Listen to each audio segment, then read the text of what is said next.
bir kimse diyor Peygamber aleyhissalatü vesselam, ezanı işitip de dünya işini bırakmasa o kimsenin her işi, o içinde bulunduğu o iş tersine gidip o helak olmasına sebep olur diyor. Ezanı işitip de hemen namaz için ömrüyle çıkarıp aletinden bırakıp her şeyi bırakıp şimdi ezan vakti, ezan Allah çağırıyor. Allah'ın münadisidir. Müezzin olan kimse.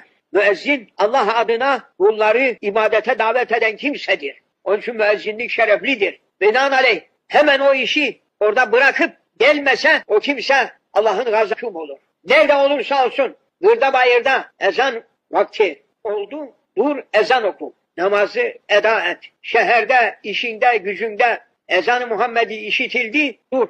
O vakit işin hayrı yoktur. Cenab-ı Hakk'ın davetine icabet et. Koş namazı bul.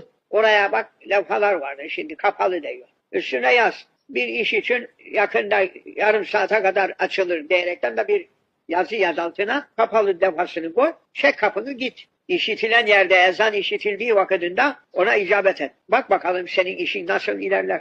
Nasıl parıldar. Bana olan sözünüzü yerine getirin. Benim size olan vaadımı ben de yerine getireyim diyor Cenab-ı Allah. Gevşek alma namazı. Namazsız hayatın tadı yok. Namazsız hayatın ne tadı var? İmansız yaşamanın ne lezzeti var? İmana kuvvet namazdandır. Namaz olmadıktan sonra imanın ne kuvveti var?